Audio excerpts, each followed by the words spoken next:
Hello, everyone. Good evening.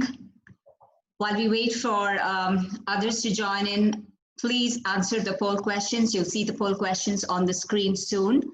It will just take less than 10 seconds for you, so please do submit that.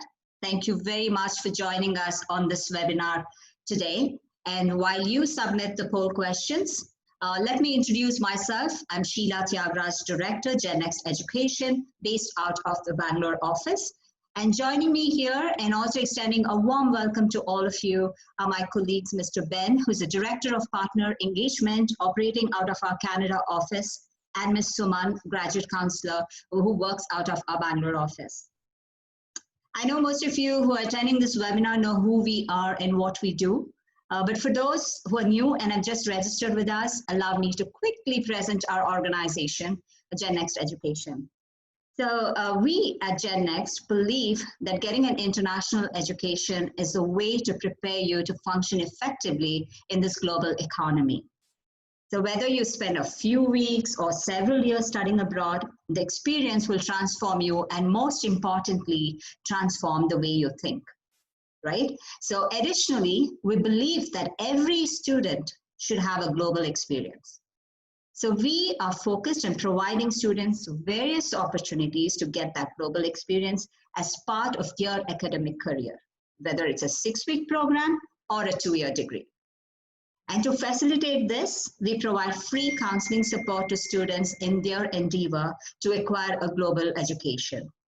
We have an excellent team on ground who brings several years of expertise to the table, who will guide you and assist you all your application cycle, throughout your application cycle. And we also provide direct and accurate information so that you can make informed decisions regarding your academic future. And as most of you know, we also partner with various universities. We help you pick the right fit university, best of programs. And what's the main objective or purpose of these partnerships? It is to provide cream opportunities for the benefit of our students, and on popular demand, we are hosting webinars with these universities so that you get to hear directly from our partner universities. So today on the webinar, we are featuring one of our very own partners, George Washington University. So let's welcome our panelists, Ms. Brittany, who's the Director of Graduate Admissions, who will give you an overview of admission-related questions and information and more. And Dr. Payman, who is Assistant Professor of Engineering, who will talk to you about engineering programs and research at GW. And also the important topic, or most importantly, the topic that you all love the most, career opportunities after graduating. So they will enlighten you on many such insightful aspects. Thank you, Brittany and Dr. Payman, for taking the time to be here on this panel and address our students. Welcome on board once again. Before we get started, allow me to quickly mention a few important points that you all need to be mindful of as participants on this webinar. Firstly, keep your microphone muted at all times during the length of the webinar. Secondly, please type out any questions you have in the Q&A box provided and not in the chat box. That will enable us to look at your questions and answer them at the end of our session. We will ensure that all of your questions are answered. So with that and no further delay, let's get started. Over to you, Dr. Payman. Thank you, Sheila. Hello, everyone. My name is Payman Dehghanian, an assistant professor at the Department of Electrical and Computer Engineering at George Washington University. I would like to thank the Gen Next Education for giving this opportunity for me to talk about my laboratory and my research at GW Smart Grid Laboratory, so I can provide you a background of what we do and how we are trying to reshape power grids of the future via research and development. A little bit about myself, the past and ongoing research. Since 2009, when I started my graduate degrees, master's degree, I have been focusing in terms of research on various problems in power systems. Power generation, where the electricity is generated in power plants, power transmission, where the electricity is transmitted from the power plants to the customers, and power distribution and end-use customers. A wide range of topics that I have been trying to address. But since 2017 and 2018, when I joined GW, I have been finding my interests more on power system resilience, resilience to natural disasters, and resilience to cyber attacks. And what we have been trying to do is to develop decision support tools to make informed decisions when facing these weather-driven or cyber-driven attacks. Before I introduce what we do at GW Smart Grid Laboratory, so you can have a flavor of what's going on here, I would like to acknowledge a range of funding agencies, some within the university, some federal government here in the US, IEEE, and several other institutions. The GW Smart Grid Laboratory. We are a collaborative team of students and scholars with seasoned expertise who are working in the laboratory with the main goal of exploring the intersections of electric power grid planning and operation with human interactions, machine learning, and artificial intelligence. And what we do is to enhance power grid resilience against natural disasters and man-made cyber attacks. I will very briefly go over who we are and what we do in more details. We have 8 PhD students now, and we have 7 master's students now who are working at the lab addressing different problems, interesting problems related to power system resilience. One of the PhD students working on uncertainties in power grids. We are talking about resilience to natural disasters. We are talking about resilience to cyber attacks. And with these extreme events comes a huge uncertainty. We never know when they happen, and we never know where they happen, and we never know how intense they may happen, right? So there is a huge uncertainty involved when looking into the future of the power grid exposed to these types of events. So one of the PhD students is working on uncertainty characterization and uncertainty-aware solutions for power grid resilience. The other PhD student is working on operation optimization of water and power systems, because these two are interdependent networks. A failure in one may result in a failure in the other, and quickly may result in a national security concern. So one student is working on operation optimization of joint operation optimization of water and power systems for resilience. Another PhD student is working on electric vehicles and the role of electric vehicles in enhancing power grid resilience during disasters. Another student is working on machine learning and artificial intelligence for power system situational awareness for real-time decision making. Another PhD student is working on power grid resilience in cold, isolated regions, specifically using some technologies like thermal energy storage coupled with wind energy. Another PhD student is working on power grid resilience to heat waves. Another PhD student is working on cyber resilient operation of power grid, cyber resilient wind and solar and load forecasts. And another PhD student is working on microgrids planning and operation optimization for resilience. Among the master's students, there are several who recently graduated. One was working on pumped hydro storage, contributions to power grid resilience. One was working on mobile power sources for power grid resilience, and one was working on online machine learning for stability monitoring in power grids. The practice that we follow at GW Smart Grid Laboratory is for every master's student to work individually with at least one PhD student. So a master's student is not feeling that he or she is alone, and she learns whatever she has to or he has to from the PhD students and they interact with each other very comfortably. There are 4 master's students who are going to graduate this summer in 1 month. One of them is working on graph learning and machine learning for topology identification in power systems. One is working on power grid resilience to wildfires. One is working on power grid resilience to electromagnetic pulse, EMP attacks. One is working on resilience for power and water systems together.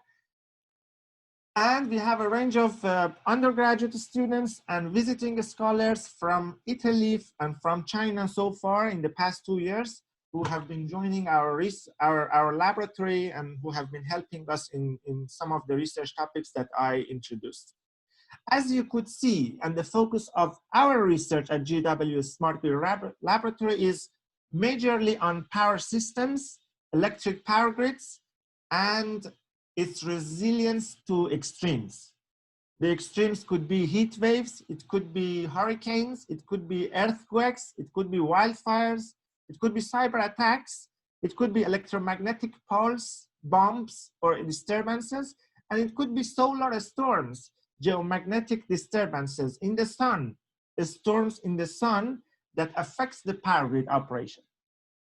So we focus on electric power grid resilience. But why we are focusing on electric power grids? Because according to the US National Academy of Engineering, electricity grid and electrification is the greatest engineering achievement of the 20th century. It precedes a lot of other very important applications that we use every day. It precedes computers, telephones, radio, electronics, highways, spacecraft, internet, and many others. And that's why we focus on electrification and electric power grids.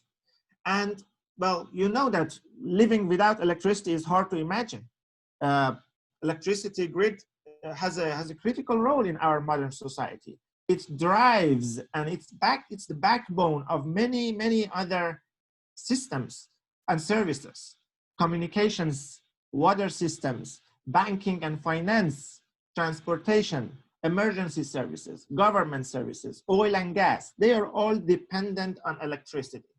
And then any failure in the electric power grid may result in a cascading manner into a failure in one of these interdependent networks and affecting our lives with consequences. But this electric power grid that we are focusing on is vulnerable to disasters, what we call hazards that can come from the weather or environmental stressors, hurricanes, lightnings, tornadoes, earthquakes, wildfires, a lot of others. And you know, weather threats is the #1 cause of electricity outages in recent years. At least in the US, from 1992 to 2012, there have been 140 major electric power outages just due to the weather and weather-related disasters. In 2017, for example, we have had many of these weather-driven events in the US, consequencing to more than $16 billion losses in the country. A lot of hurricanes that happened everywhere. But when the electricity is out, the consequence is massive. An example of which was observed in 2003 on August 14. One of the world's most widespread blackouts in history happened, affected northeastern US and South Canada. 55 million people were affected with $6 billion economic loss. A lot of people were trapped in elevators. The water system was down.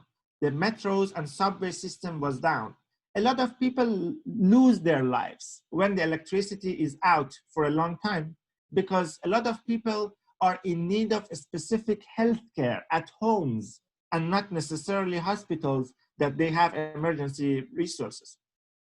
So maintaining or ensuring the availability and sustainable supply of electricity to people is mandatory from different aspects. Not only that, but also when the electricity is out, crimes happen.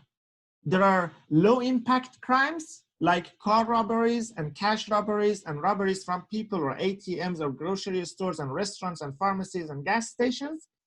that have been reported when the electricity is out, but also high impact crimes like hacking smart meters, gas meters, electricity meters, water meters, or stock market manipulations, or hacking people's bank accounts due to security and firewall services shutdowns. Also, power thefts, electricity wire robberies, smart meters robberies, right? These are the high impact crimes that are triggered when the electricity is out. So we are trying to see how and if the smart grid technologies help preventing crimes. The solution to this is on power grid or electricity grid resilience. And what we mean by resilience is the ability to efficiently recover from challenges or disruptive events or extreme events as quickly as possible to minimize the consequences. Now, if we are trying to enhance the power grid resilience to these extremes, weather extremes or cyber extremes, we can have typically two different approaches. One is long-term, for the future power grid, how we can make sure that the power system is resilient. So for long-term planning, we are talking and focusing on a structural resilience. We are trying to do grid hardening, right?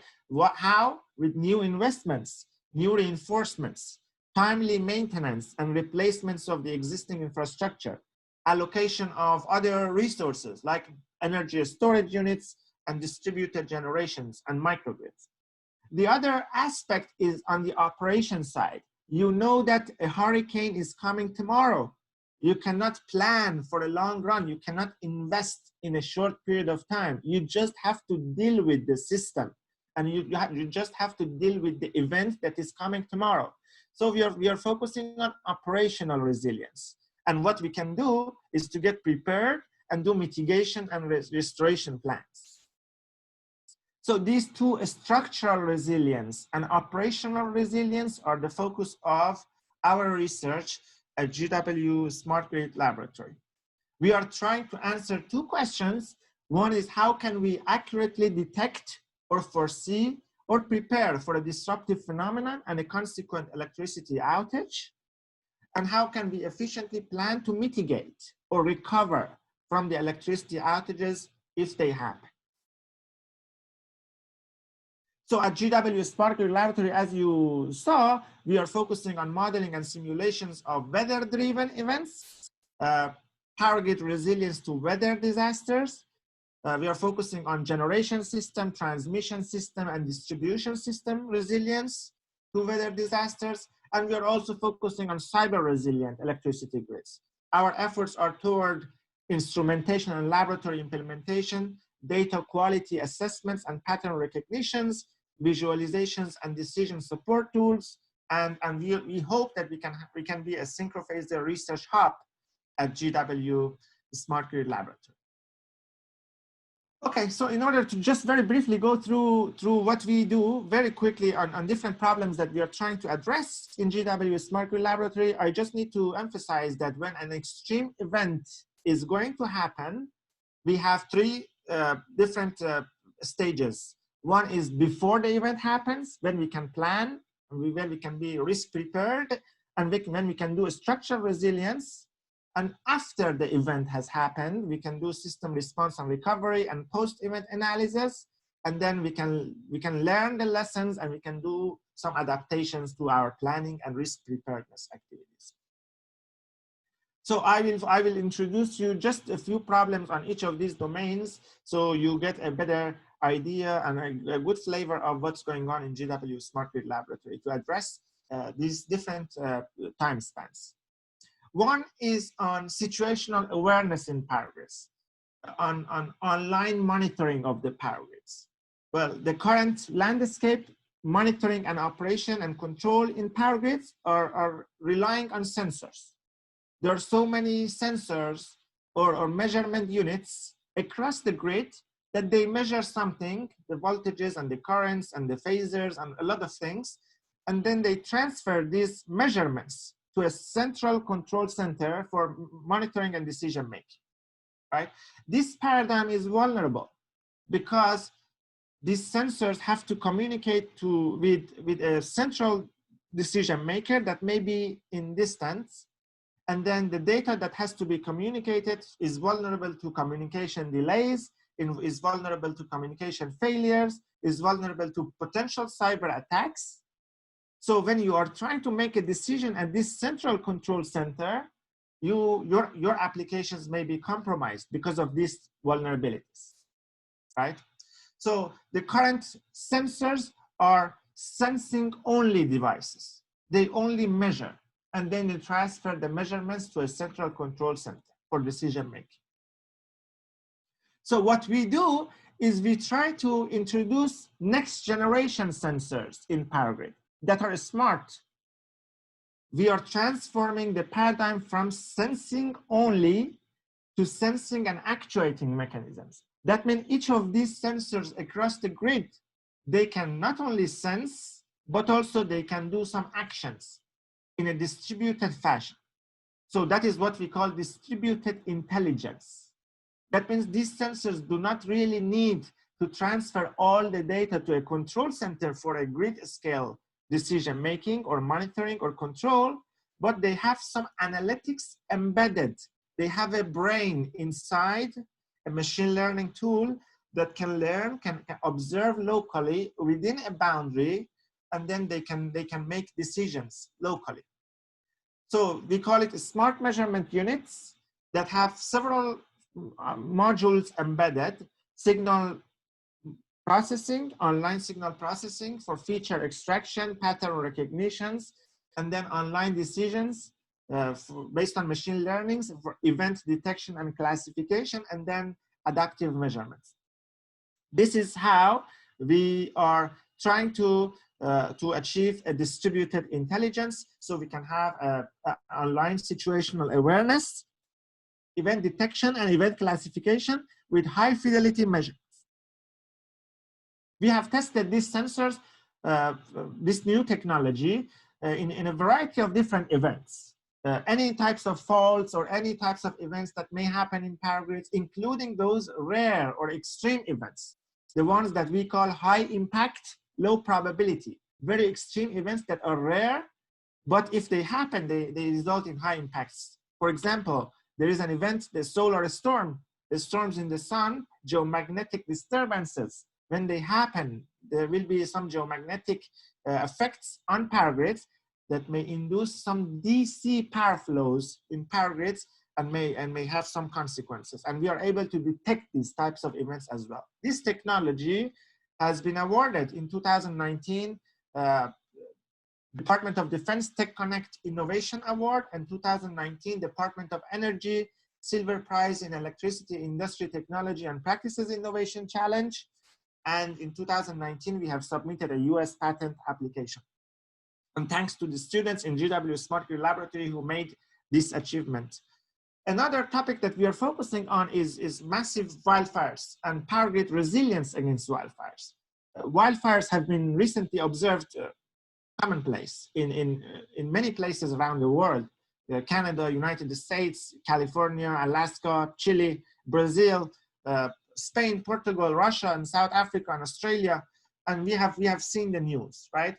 There are a lot of reasons that a wildfire can start with. But one of the main reasons is trees and vegetations.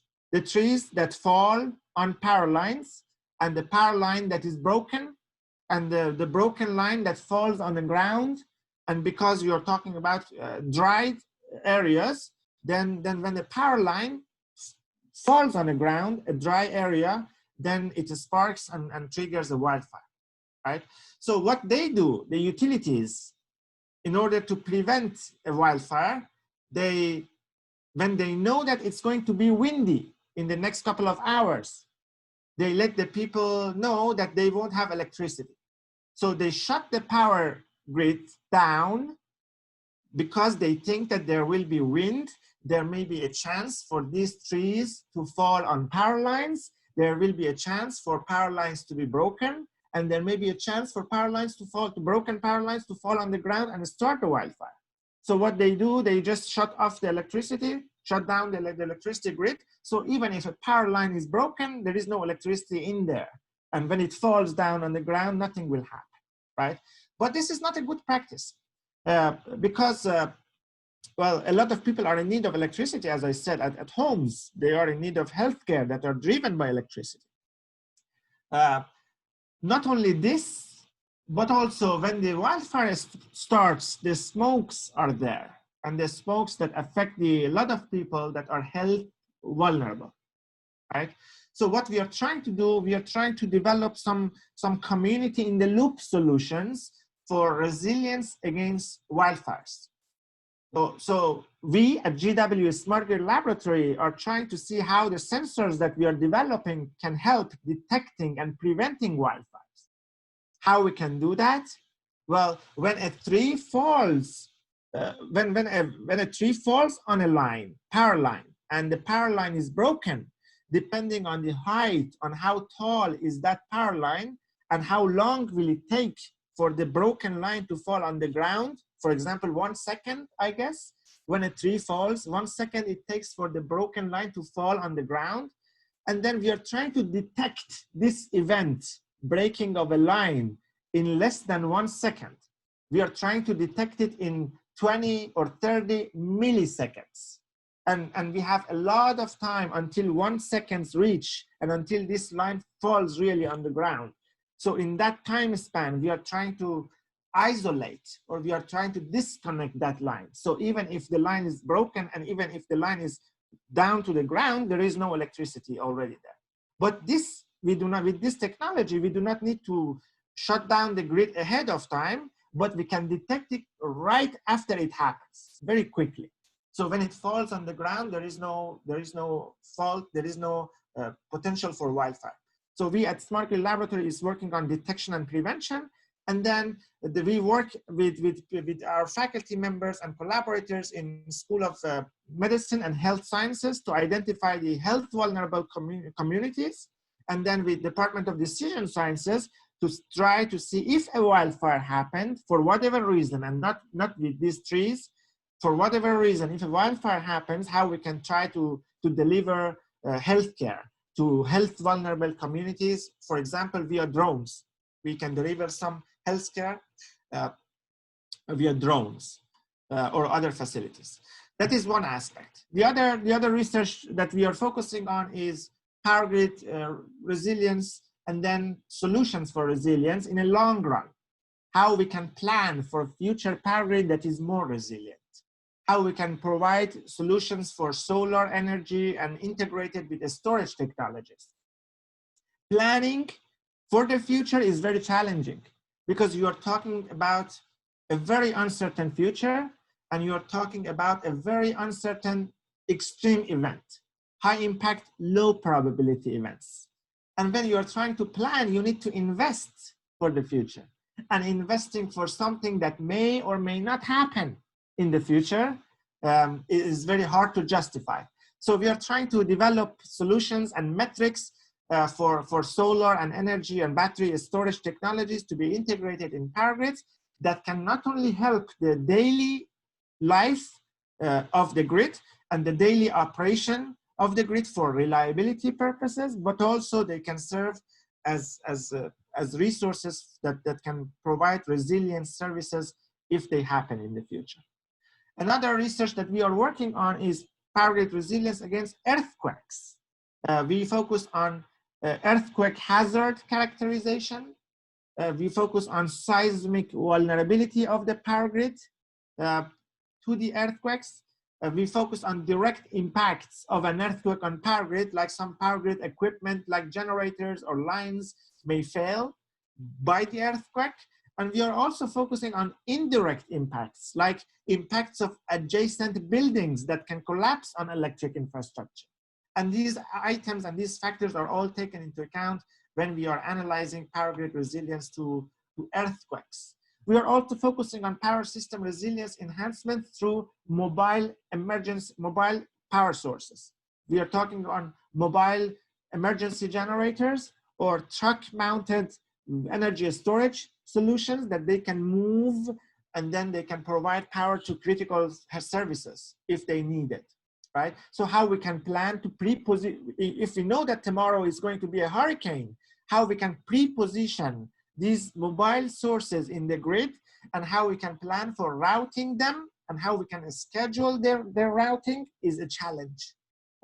Where they go and how they go and how much power to deliver to where. And this is what we are trying to address.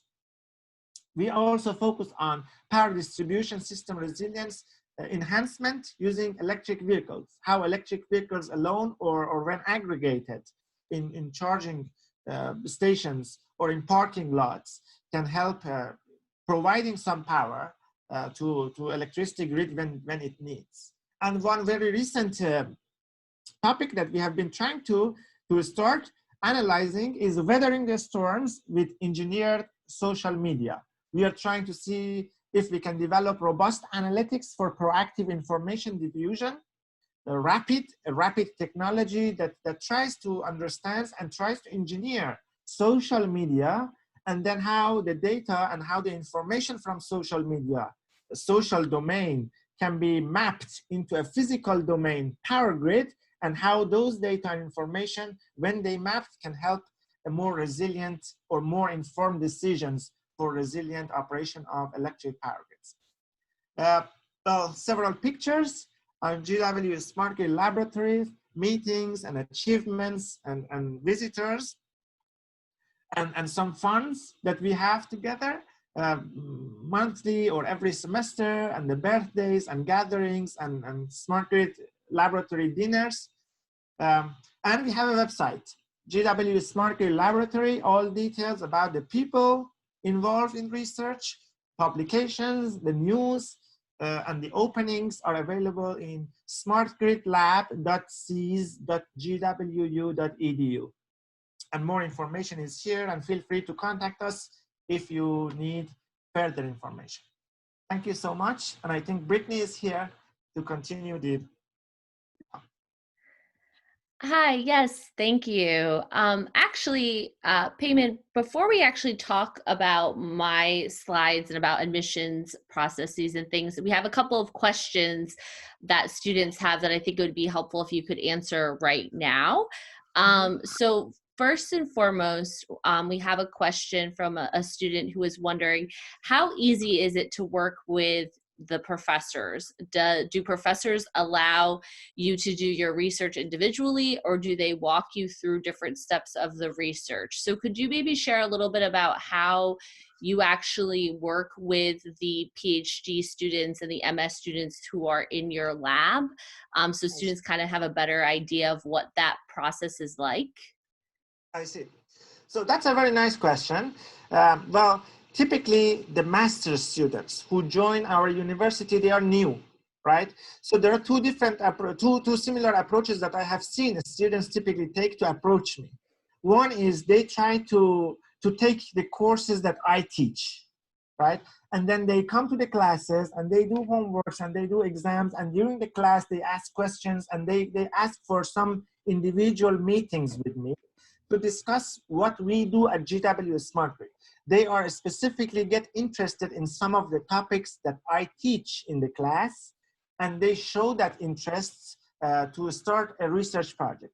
But typically, what they are afraid of is the research, because they have not been involved in research before, and they are afraid of this, well, at least on the appearance, it looks very complex, analytics and complex formulations and math and a lot of other things, right? The tools maybe that they need to know ahead of time and they don't know.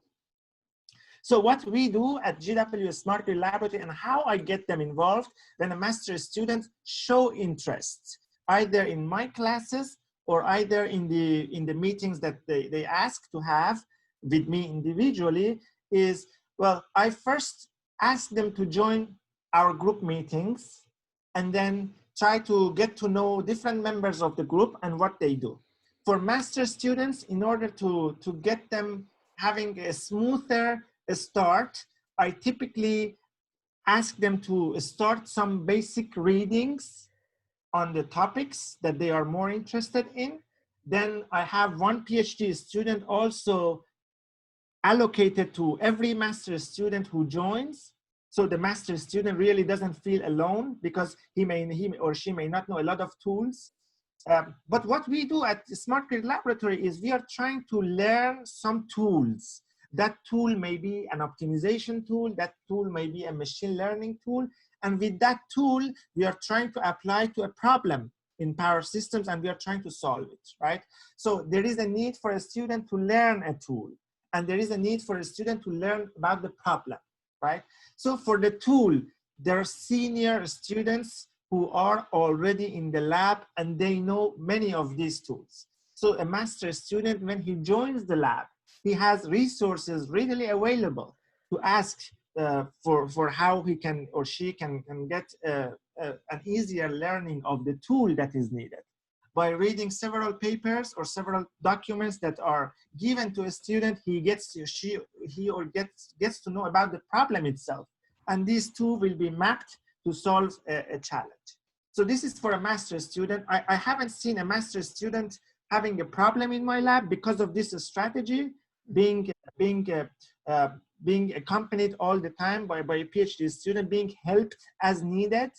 And then every week we have group meetings, and then any problem, any question, any challenge that they may have, it will be addressed.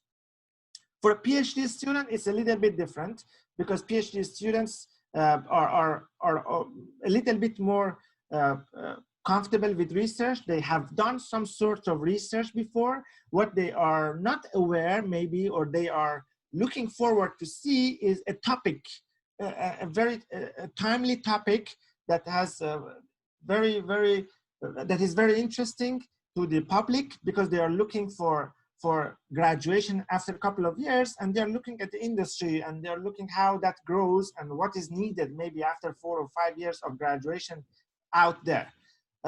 So this will be provided by me, and by me attending a lot of conferences and events, and I get to know what is the fashion and what is the challenging concerns these days, and what will be the trend in the next couple of years. So when a PhD student is going to graduate, he is really ready and interesting actually to be hired, attractive to be hired by the companies.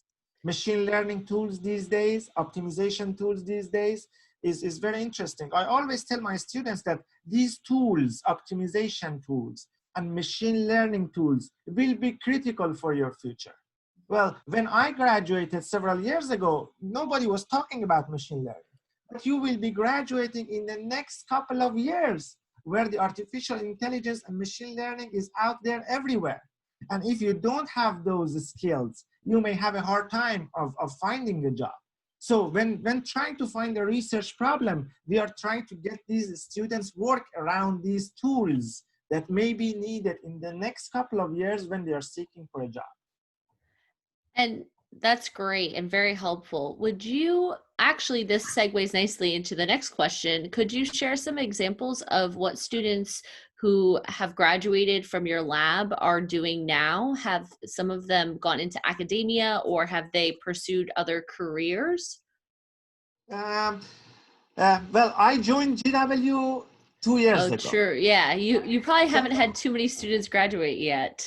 Yeah, at least PhD students. I have one student graduated because he was here for a longer time, more than me actually here. So he graduated recently, and he is going to join Amazon.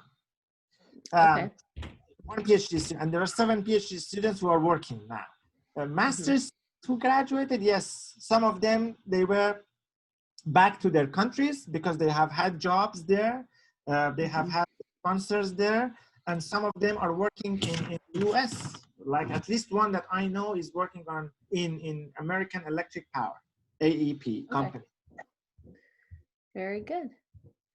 All right, well, I think what we'll do now is continue on with the presentation, and we can take a look at some of these other questions and answer them after I have completed the next few slides. So Payman, if you could move to the next slide, please. Great. So we're going to be talking about applying to graduate programs specifically at the George Washington University. I'm going to start by sharing an overview about GW for any of you who have not heard about our university in the past. The George Washington University was founded in 1821. So actually next year we are celebrating our bicentennial. So it's going to be a very historic time to be a part of the GW community, and we're excited to be participating in a lot of the events and things we have planned to celebrate our 200th anniversary. But just so you're aware, we have about 25,000 students studying at the George Washington University. About 10,000 of those students are studying at bachelor's degree level programs, and 15,000 students are studying at the graduate level. So within the George Washington University, we have over 10 different colleges and schools within the university. We have 3 different campuses I'll talk a little bit about. Our main campus is located in the Foggy Bottom neighborhood of downtown Washington, D.C. So we're about 4 to 5 blocks away from the White House, 2 to 3 blocks away from the World Bank and the IMF. So definitely centrally located in the downtown area, kind of on your way as going from the White House towards the Georgetown community. But even though we are an urban campus, our campus is set up very much like a typical U.S. university. We take up about a 6-by-6 block radius of the city, and you still very much feel like you are on a typical college campus, but we're just located, like I said, a few blocks away from some of the larger organizations in the DC area. And it really, though, you do get that kind of typical US university feel when you're on our campus. You can forward the slide, please. So within the School of Engineering and Applied Science, we are one of the smaller schools in terms of population of students. We have about 1,200 students studying with us at the graduate level, and about anywhere from about 600 to 800 students studying with us at the undergraduate level. But with that being said, though, even though we are smaller in terms of population of students compared to some of the other institutions, we do very much have a close-knit community in the School of Engineering and Applied Science, and we really do value that and think it does add a special and unique experience for our students who study with us. We have the resources that a large institution can provide, but very much that close-knit community feel that a smaller institution may also provide. We have 6 different academic departments. So along with electrical and computer engineering, which Payman is representing, we also have computer science, we have civil and environmental engineering, mechanical and aerospace engineering, we have engineering management and systems engineering, and biomedical engineering. We have 12 different fields of study. Most offer both master's and PhD programs. We have over 90 full-time faculty members, and we've continued to increase our research spending now at about $20 million. So could you please move this slide forward? So we offer master's degree programs in all of these areas. Most of our master's degree programs range in between 30 to 36 credits. So that is a total of 10 to 12 courses total. And most students complete the program in about 2 years. So you have 4 semesters to complete the program. Some students do, though, accelerate, and they take maybe 1 semester instead of taking 3 courses, they'll take 4 courses, and they do have the option to graduate early and complete the program in 3 semesters. But most of our programs, like I said, students want to take advantage of being in the US and allow for more time to search for a job or an internship post-graduation. So many of our students do take the entire 4 semesters to complete their degree. Also, all of our master's programs are thesis optional, meaning you can choose to write a thesis during your final year in the program, or you could just continue on with regular coursework. That would be up for you to decide, and you do not have to decide that at the time of the application. You would need to decide that before the start of your 2nd year in the program. You can move the slide. Thank you. Our PhDs, like I said, we offer PhDs in almost the same number of programs that we have our master's degree programs. And in PhDs, in terms of the length and duration of the program, that will vary based on whether or not you are starting the PhD with a master's degree or not. The majority of our PhD students do have a master's degree when they start the PhD program, but there are a handful of students who will do our direct entry into the PhD program. This is not necessarily common, and if it does happen, it's because students have significant research experience in a particular area that matches directly with what our faculty are doing. Most of our PhD students, though, are starting the program after receiving their master's degree. So that means the PhD program will vary in length. Typically, it takes anywhere from 4 to 6 years to complete the PhD program. And taking into consideration also after you've completed the coursework, it also will take different amounts of time depending upon what your research is and what that entails. You can move the slide forward.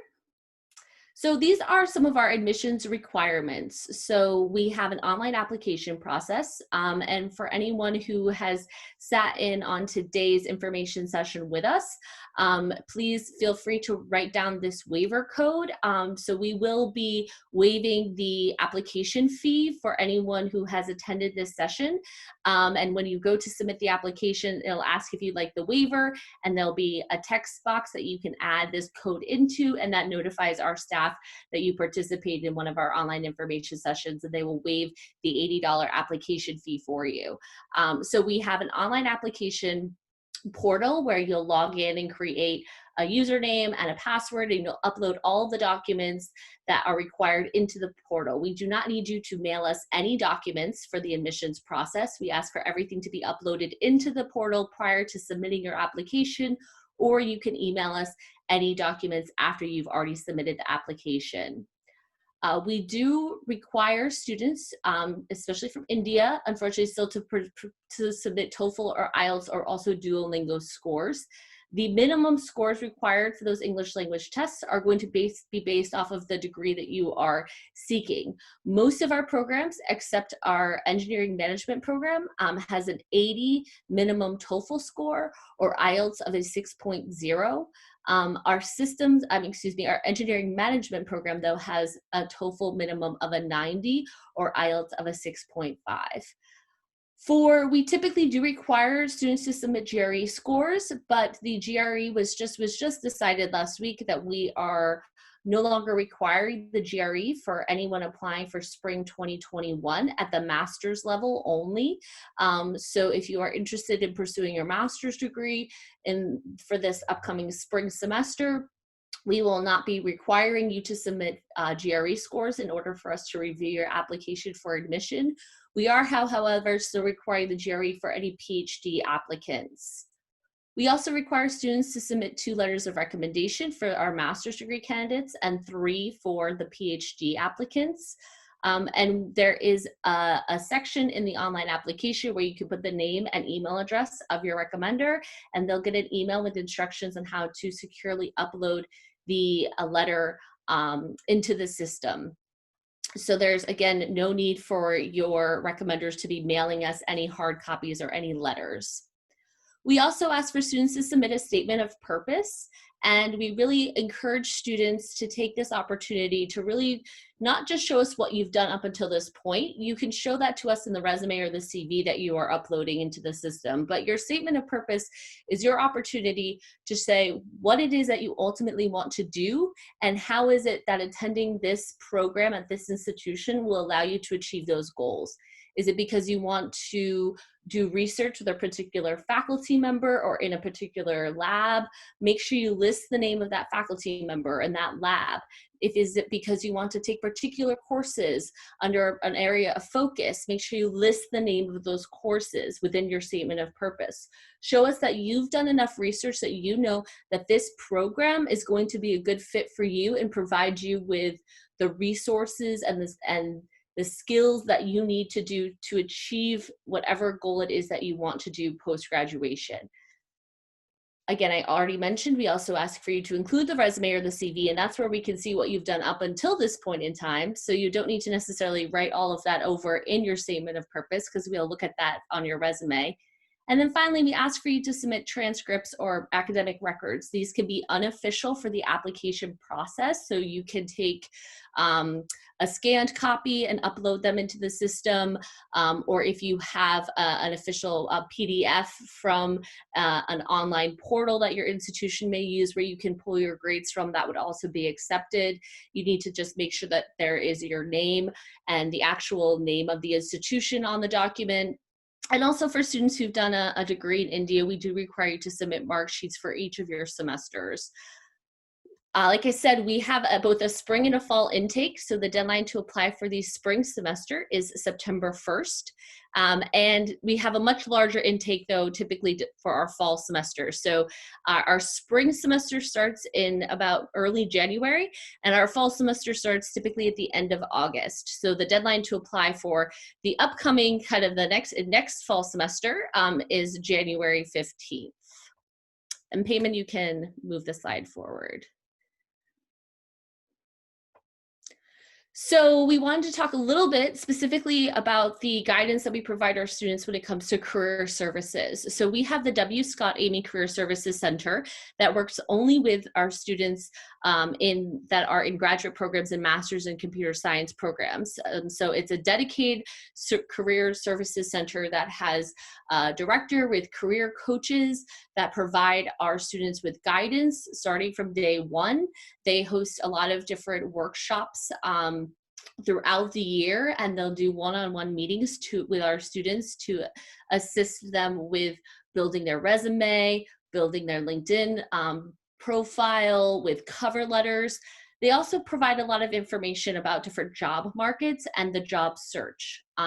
As you're aware, finding a job in India is very different than finding a job in the US. And there's a lot of different things that you need to be aware of. There's different parts of the application process. There's different parts of the interview process. And it's really important that students are starting from day one, especially if they're master's degree students, they start taking advantage of the resources that we provide them through the Career Services Center early on, because 2 years of a master's degree goes by very quickly.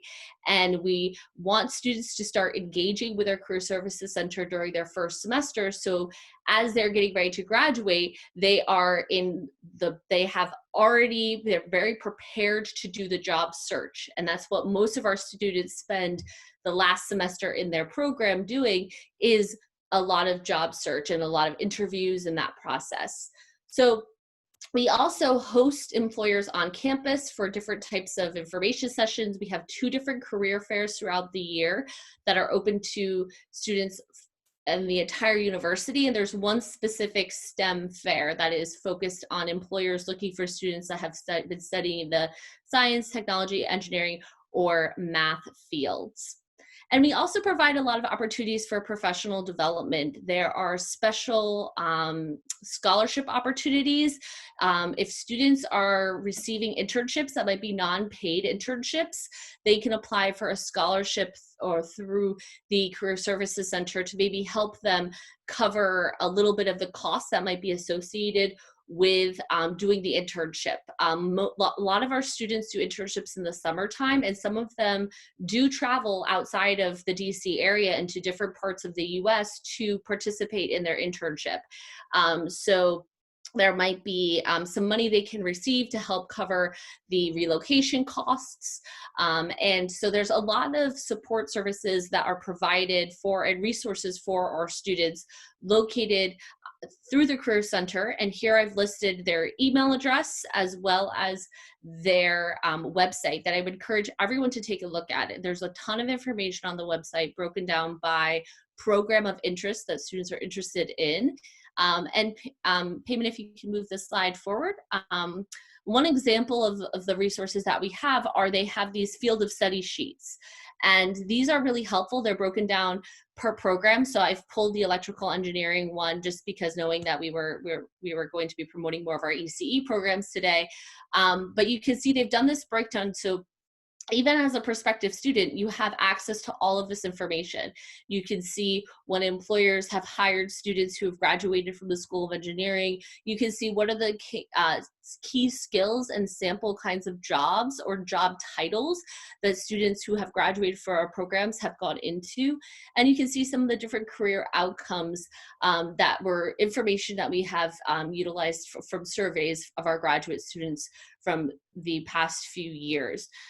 So this is, like I said, just a little bit of a highlight of some of the information. There is much more information though listed on the Career Services website. So we strongly encourage you to take a look at the website. You'll see the different types of events and things that we host throughout the year, and also learn more about what the possible outcomes and career outcomes for any of our programs are. And if you want, you can move. All right, so at this time, that was kind of the end of our actual formal presentation, but now I think it's time to answer a couple questions. I see that there are some that have kind of popped up throughout my presentation. So let's see. Yeah, Sheila, let me see. There are a couple questions I could just answer very quickly off the bat. So first, can students apply for PhD programs for the spring? Yes, we do have a spring intake for both master's level applicants as well as PhD applicants. So it is possible for you to apply in the spring as well. For fall 2021, there's questions asking if the GRE will be required. As of right now, we are most likely going to be announcing in August or prior to August if we will be requiring the GRE for fall 2021 applicants. So still with plenty of time before the application deadline, we are hoping to share with prospective applicants at some point over the summer if we will be requiring the GRE for master's level applicants. For PhD level applicants, though, we will still be requiring the GRE.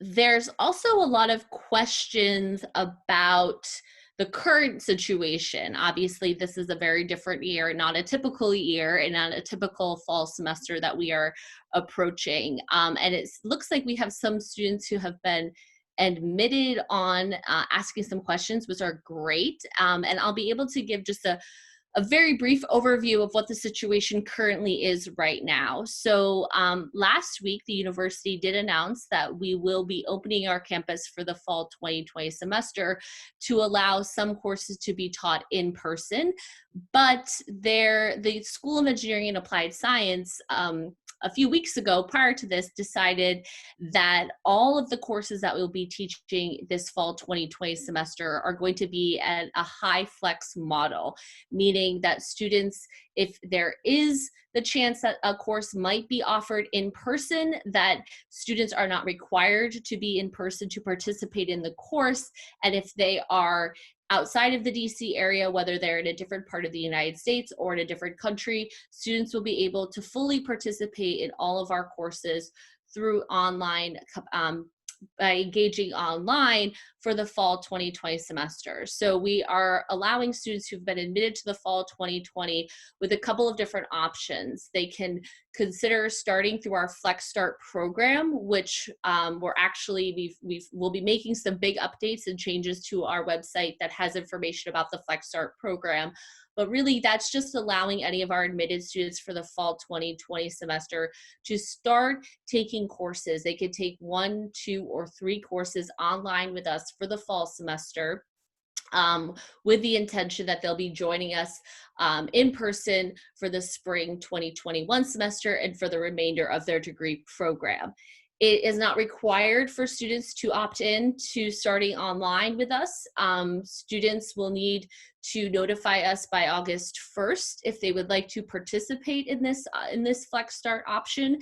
And all of the courses that we have listed on our schedule of courses will be available for students to register for to take online or in person. Students also can choose to defer their admission to either the spring 2021 semester or the fall 2021 semester. That is also an option for students. So we are going to be actually inviting students this week to a series of webinars that we will be doing calling Planning Your Fall 2020 at SEAS. We are starting them at the end of this week, and there'll be 3 sessions throughout the month of June that will walk students, our admitted students, through all of their options and provide them with a timeline for when they need to be deciding what way or kind of what path they want to move forward with. So again, there's a lot of announcements were made last week, and we are going to be updating our website today to add some new information on there that really will, I think, answer a lot of questions that students have about our online experience. So I encourage any admitted students who might be on the call or might be on the session with us to please stay tuned. We'll be providing you with much more information this week and encouraging you to join one of our sessions that we'll be hosting next week and the week after to really walk you through what your options are now. So as of right now, the current semester, our fall semester, will still be starting on August 31st, which was the intended start of the fall semester. The only thing that's a little different is that come Thanksgiving break, which is typically towards the end of November, students will go home for break, and all courses will be online after the Thanksgiving break. So that is something that is a little different. Even if students are attending any classes in person, come end of November, everything will be transitioning online, and the students will complete the semester for the last 2 weeks of the semester online. Sorry, that was a rather long answer, but I think it's a very important information that, like I said, was just kind of announced last week. So we're still trying to make sure all of our students have been notified about this information. Payman, I'm trying to see if there's one that would be good for you to answer. So could you share a little bit in terms of, as a faculty member, there's a question asking about curriculum and how much of courses are lecture-based and kind of how much of them are hands-on or lab-based. So if maybe you could share just an example of one of your courses and what are some of the types of assignments or kind of activities that students in your classes do, and whether it's mainly lecture-based or if it is a lot of hands-on learning opportunities.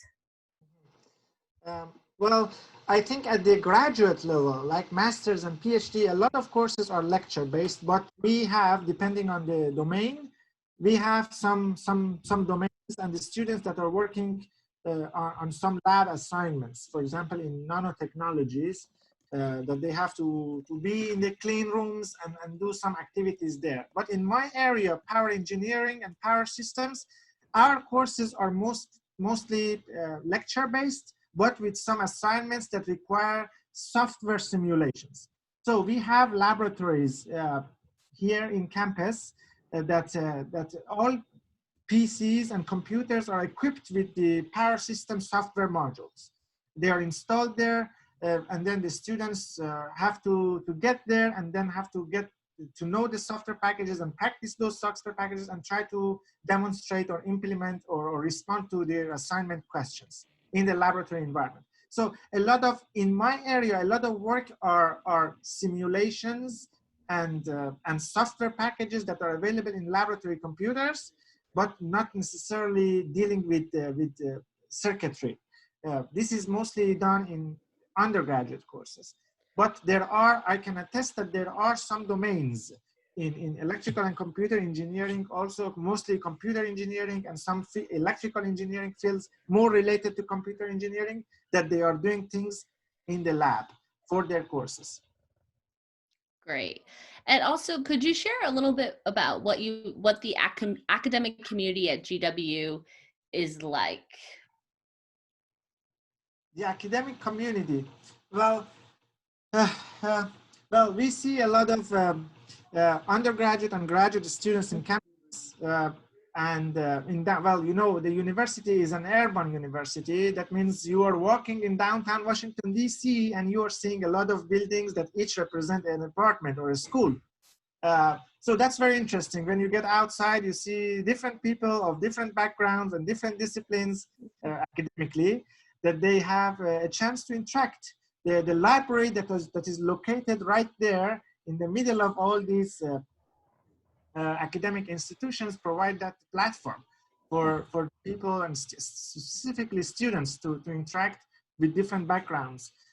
So a lot of the students that we have in the School of Engineering have close friends and collaborations, if needed, with other students from other departments.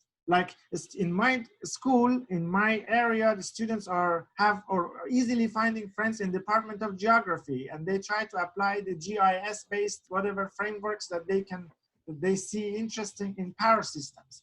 And the School of Medicine and Health Sciences, you see some collaborations with their Department of Decision Sciences, Social Sciences, Public Health.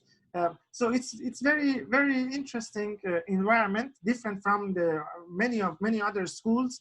When you live in a campus that is located in an urban area in downtown and so many buildings representing this opportunity exists. Professors and postdocs and visiting scholars, they are also everywhere. And then what I find interesting about GW is the collaborations, and this interdisciplinary research is something that is highlighted here, particularly because of the research needs, particularly because of our location in downtown Washington, D.C., and being close to all these federal agencies and Department of Energy, Department of Defense, a lot of other federal agencies. They have research priorities, and then the research priorities that require interdisciplinary work. The trend in research and education is not to just have knowledge or just have backgrounds on one particular domain that you are an expert in, but having at least a general view and general background and a big picture of how this problem is being placed in the society. So that interdisciplinary perspective is highlighted here. I see a lot of professors are working with different professors in different backgrounds and different disciplines. And with that trend among faculties will be transferred automatically to students. At the end of the day, the students are the ones who will have to do the projects and who will have to work with students in other departments. And that is, I think, very, very helpful and very useful to the students and their future. Great. That is Yeah, no, that was a great explanation. I also think it's a good way to highlight our building. The Science and Engineering Hall is not just home to our engineering computer science degree programs, but also, like Payman mentioned, there are representations from our School of Medicine has space in the floor on the top floor. Also, our School of Public Health has space on the 6th floor, and the building was designed to really foster interdisciplinary research and collaboration between students, not only within the School of Engineering, but with students and different labs that are within the larger GW University. And there actually is a great kind of immersive virtual reality tour that you can take of our building that we'll be following up in an email with everyone who attended today with some information and a link to that virtual tour so you can see more about what our building entails and how it really does help to, like I say, foster that interdisciplinary research. So there's a couple more questions about considering that students that were admitted to the fall 2020 semester are going to be then deferring to either the spring or the fall, and students are concerned that the increased number of deferrals might impact the admissions process for new applicants for fall 2021. As of right now, we see the trend with more of our admitted students deferring to the spring semester. And typically at GW, we do have a smaller intake of students naturally who apply for the spring semester. Most students apply to start their degree program in the fall. So we are seeing a slightly increase in a number of students who are deferring to the next fall semester, and more of our students are opting to defer to the spring 2021 semester. So at this point in time, there will be no impact in terms of the number of students that are deferring in relation to considering. We'll still be looking at our applicants for the fall 2021 and even spring 2021 the same.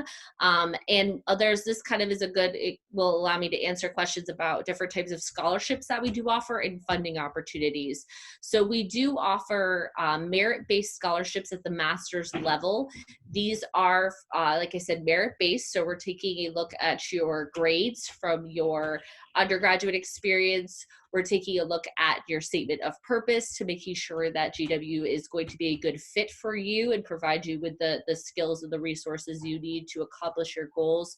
And ultimately, if you, like I said, in the past, we have required the GRE, so we would also take a look at GRE scores, but obviously for the spring and possibly next fall, that will no longer be required. So those are the merit-based scholarships that we offer at the master's degree level, and those are tuition discounts. They range typically from 25% to 50% of a tuition discount. At the PhD level, though, the funding is a little different. We do try to fund most of our PhD students, and that means that they are receiving positions such as a teaching assistant position, so they're working directly with a faculty member in the department and assisting with other graduate or even undergraduate courses, or they are a research assistant. And both of those different types of positions typically include tuition coverage for up to 18 credit hours per semester, as well as a stipend for monthly living expenses. Now, there were some questions about what the stipends do entail. So stipends will vary based on the department and based on the faculty, the type of funding that they have.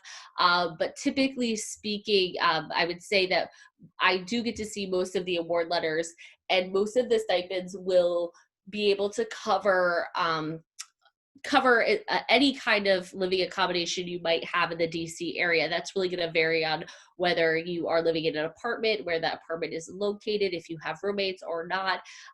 But the stipend is a competitive stipend. And like I said, and then it also will include 18 credit hours of tuition. So in the US, when you do a graduate degree program, we are a credit-based system. So one course is equivalent to 3 credit hours. So we have a tuition rate per credit. Right now for the fall 2020 and spring 2021, our per credit hour rate is about $2,000. But like I said, we do offer the merit-based master's level scholarships in the form of tuition discounts. And those will be, if a student has received one of those scholarships, it will be listed on their admissions letter. So they will know when they've been admitted that they've received a scholarship.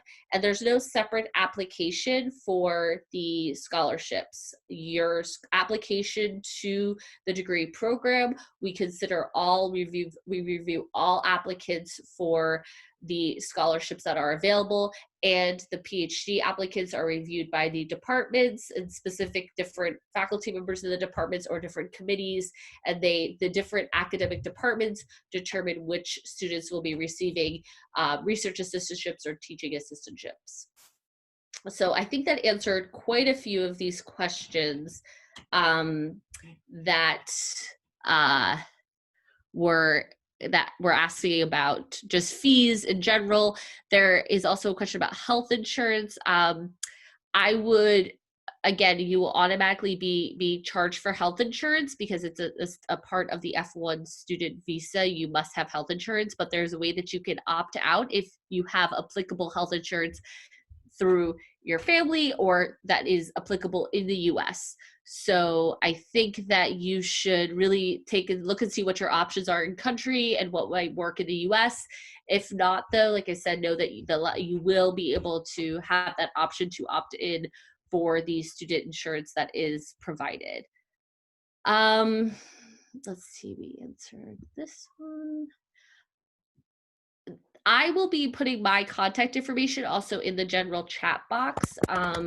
So some of these questions are are pretty detailed and not as general, but I just put my contact information. Feel free to send me a direct email and I'll be happy to answer any of these additional questions, because I know that we are running out of time here and we want to be cognizant that we thought we're already running over a little bit.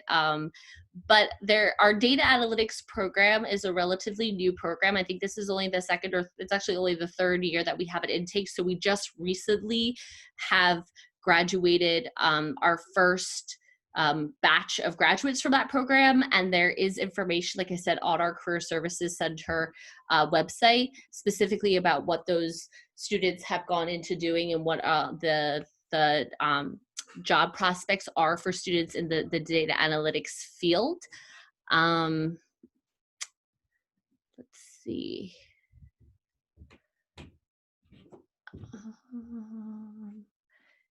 I'm trying to think, like I said, I answered most of the questions in terms of actually the competitiveness of the application process. Like I said, for now, it still will be the same. We're not, we are expecting maybe a little bit larger of a class, but nothing that we can't necessarily handle. And we're still going to be, it will not be altering the way that we are reviewing current or master's level applicants for the spring 2021 or fall 2021 semester.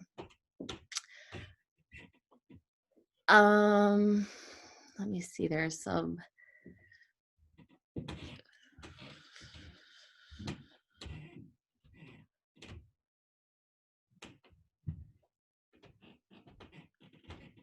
Sheila, are there any ones of these that you think that I should try to answer right now? I'm not sure what a gate score is, so I'm not actually sure how to answer that question. I've already, like I said, provided my contact information for some of these.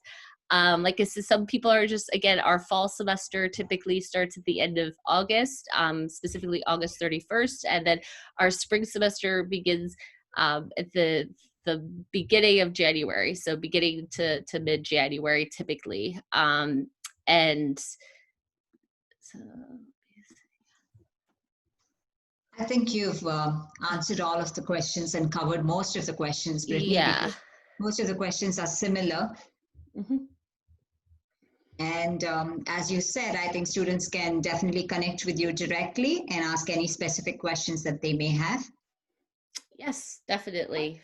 So with that, thank you, Dr. Payman and Brittany. That was absolutely delightful. And thank you for answering all of our students' questions. And to all our participants on the webinar, please register yourself on our portal, unfutureready.com, if you haven't done it already. And as I've already mentioned, our expert team will guide you through to help you achieve your dream of studying abroad, all free of cost. And you can email us at future@genexteducation.com as well, and mark us as your safe sender. And please note down our WhatsApp number, which is on the screen, so that you receive important updates from us. Thank you once again for joining us on this webinar, and stay tuned for more information from us regarding upcoming webinars. Thank you, everyone. Thank you very much. Have a good evening.